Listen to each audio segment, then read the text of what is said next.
Guided relaxation, meditation recordings, that kind of thing. Obviously, you can't pop that on when you have to interact with the world. That's when you have downtime. But they can be very effective. There's a number of them out there. I produce them, which is, of course, why I had to say something about them. But there are so many out there. You can buy them on the internet. You can get them at stores. And they are a way to listen to some music and hear some guided focus that takes you to a place of peace. Everybody has a different style that makes them. It's good to preview them before you buy them if you can. You know, do some listening and hear what it sounds like, and use your responses. You listen to a minute. If you find your body relaxing, bingo, you're onto something. If you find yourself thinking, God, she has an annoying voice, don't buy it. Right? But there's all sorts of audio assistance out there when you're at home and when you're driving. You know, if you're driving, please don't do a deep relaxation. People have been known to do that, and it doesn't work out well. So wait until you're home. It's just, you know, something that's, anyway, it's best done in privacy of your home. Okay, no more about that. Funny books, movies, recordings, anything for a good laugh. Guess what? When you're laughing, you feel better, right? It's an automatic thing. Insert humor into your life whenever you possibly can. Any way you have of doing it. Even if you have to make funny faces in the mirror, I don't know. Find a way, as often as you can, to find an excuse to laugh. Look for what's funny in things around you. Look for what's funny in yourself. The more you have an opportunity to laugh, the more it's easy to reframe how you're perceiving everything.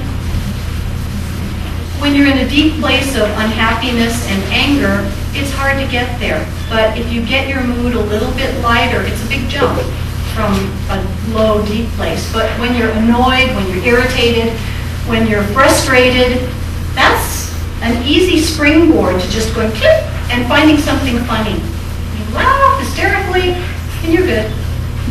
Okay, so I know that it's not a technique for every time, for every mood, but there's springboards from not so good to way better in humor. Physical actions. Okay, mindfulness. Here's that mindfulness word again. Mindfulness is simply the act of taking a moment, even if it just is a few seconds, of connecting to the senses in one way or another. And it doesn't have to be to the here and now. It can be to a happy memory as well. That's your mini vacation. That's your imagination giving you a trip to Hawaii for 5 seconds, right? Because in doing that, it's like, yeah, there's pleasure, there's joy, there's beauty right here. All I have to do is flip the switch, come back.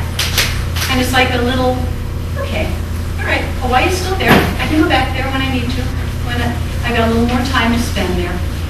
So, but the be here now stuff is really powerful because it's only in your now that you can respond with all of your resources available to you. And we'll talk more about that in a minute. Physical actions, conscious breathing. You ready? Yeah. Boy, did I hear a lot of Yeah. So part of mindfulness is programming yourself to check in with are you breathing?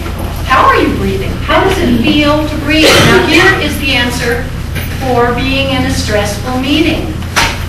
Okay, one of the freeze reactions in the fight, flight, freeze thing is a constriction of all these muscles here, which kind of locks in your rib cage, and it makes your breathing very shallow, right? So you are not well oxygenated when that happens. That's a typical stress response. And as you carry that around, pretty soon you're suffering from oxygen deprivation, and you aren't thinking so well either. So as a practice, if you find something that you can place in your environment that's your reminder, I don't know, maybe it's a little bubble, a picture of a bubble, or I don't know. Choose your reminder that when you look at it, what it says to you is breathe. Okay, that's your trigger, that's your mechanism. Or you can simply remember yourself. You notice, I'm feeling bad, what can I do about it? Oh yeah, I can breathe. Now, simple, just remembering to take a deep breath and let it go a few times in a row will do wonders. It's amazing. Now, if you have more time to devote more of your attention, right? This is in the moment. I'm talking, I'm interacting. There's all sorts of craziness going on around me, and I need to stay centered in the midst of it. Just remembering to breathe, kind of in the background. You put that, plug it in on autopilot. Okay, I'm breathing better. I'm breathing better as I'm hearing this. Yes, I'm continuing to breathe. It's very, very steadying to your mood to allow a freer, deeper breath on purpose as you're going through something stressful.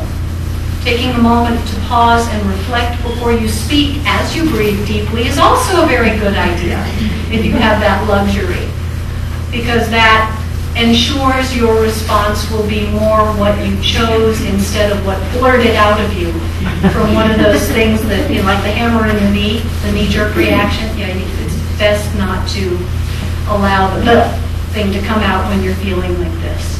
So, breathe, pause, reflect, and then choose your words in the meeting, and